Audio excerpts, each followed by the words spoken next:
Hello everyone, welcome to our YouTube channel homeopathy and here Samriddhi Sharma is here to guide you. और आज की video में आपको बताने वाली हूँ lectures on homeopathic philosophy that is by James Tyler Kent कि कौन कौन से जो चैप्टर्स हैं जो इम्पॉर्टेंट हैं जिनसे क्वेश्चन आपके क्वेश्चन पेपर में आता ही आता है, वो सारी चीज़ें मैं आपको इस वीडियो में बताने वाली हूँ।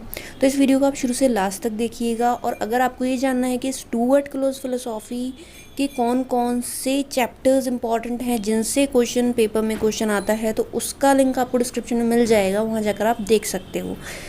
और इस वीडियो में आपको केंट फिलोसॉफी के बारे में बताने वाली हूँ। तो चलिए इस वीडियो को हम शुरू करते हैं।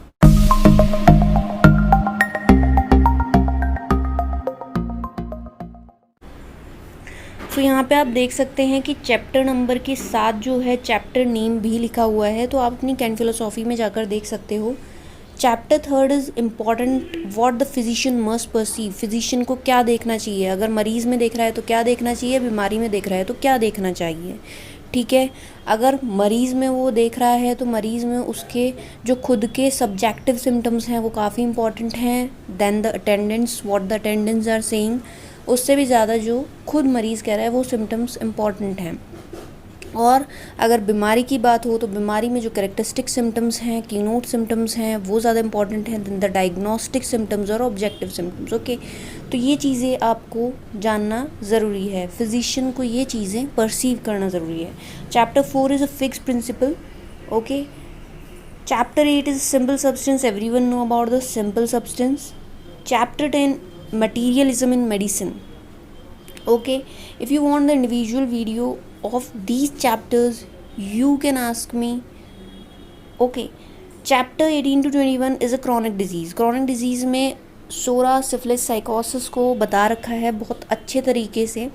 तो मैं आपको ये कहना चाहती हूँ कि अगर आपको मेंटल सिम्टम्स पढ़ने हैं मियाज़म के, तो आप जो है कैंट से पढ़िए, कैंट फिलोसॉफी से पढ़िए। Chapter 23 to 26 is examination of patient and many students ask this कि एग्जामिनेशन ऑफ पेशेंट में है क्या, हमें क्या लिखना है। ठीक है, मैं सिंपल लाइंस में आपको बता देती हूँ कि examination of patient is simply the aphorisms of the case taking that is 83 to 104। जो केस टेकिंग के एफोरिज्म हैं वही एग्जामिनेशन ऑफ पेशेंट में आपको ऐसे ही ऐसे लिखने हैं। तो इन्होंने ये जो 4 चैप्टर बनाए हैं एग्जामिनेशन ऑफ पेशेंट कंटिन्यू करके, तो उसमें सिंपल जो है आपके केस टेकिंग एफोरिज्म आएंगे। आप खोल के देख लीजिए, एक चैप्टर में 83 84 को बता रखा होगा, दूसरे चैप्टर में आगे के एफोरिज्म को बता रखा होगा। That's what you have to write in this. Chapter 27 is the record keeping. Okay, इससे भी क्वेश्चन आता है। Chapter 32 to 33 value of symptoms. Okay, value of symptoms में आप देखोगे कि जो कैंट ने इम्पोर्टेंस दी थी, किन सिम्टम्स को दी थी, किस कैटेगरीज़ में सिम्टम्स को डिवाइड किया था, 3 कैटेगरी में सिम्टम्स को डिवाइड किया था, उनमें भी इम्पोर्टेंस अलग सिम्टम्स को दी थी। That is a value of this symptom. 34 chapter that is a homeopathic aggravation. Homeopathic aggravation जो है सबने बहुत ज़्यादा पढ़ा हुआ है, तो इसमें कुछ अलग चीज़ आपको पढ़ने की ज़रूरत नहीं है।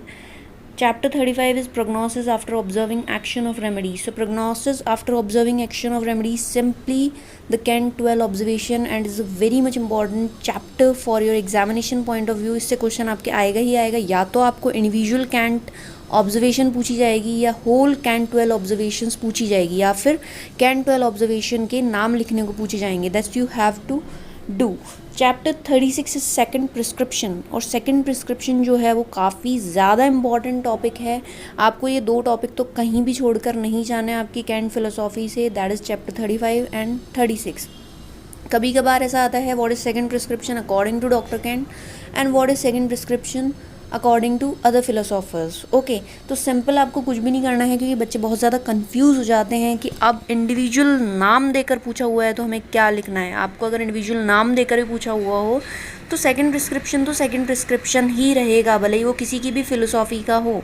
ओके, अब सेकंड प्रिस्क्रिप्शन तब तक नहीं हो सकता जब तक आपका फर्स्ट प्रिस्क्रिप्शन ने कुछ चेंज नहीं कर दिया हो। आपका फर्स्ट प्रिस्क्रिप्शन दवाई होनी ज़रूरी है, अगर वो प्लेसिबो होगी तो वो फर्स्ट प्रिस्क्रिप्शन नहीं कहलाएगा, और उसके बाद जो दवाई दोगे वो सेकंड प्रिस्क्रिप्शन नहीं कहलाएगा, वो फर्स्ट प्रिस्क्रिप्शन ही कहलाएगा. That's the important thing you need to know. So that's all the important topics of your Kent philosophy that you need to know. And ये आपको पढ़ने ही पढ़ने हैं, बिकॉज इनसे क्वेश्चन आते ही आते हैं. मैनी स्टूडेंट्स से वास्ट की इसमें क्या इम्पॉर्टेंट है, कैन फिलोसॉफी में कौन से चैप्टर्स इंपॉर्टेंट हैं. That's why I made a video over this. और मुझे उम्मीद है आपको ये काफ़ी पसंद आई होगी. अगर पसंद आई तो इसे लाइक करना मत भूलना, शेयर करना मत भूलना, और चैनल पे नए आए हो तो इसे सब्सक्राइब ज़रूर कर देना. Thanks for watching know homeopathy.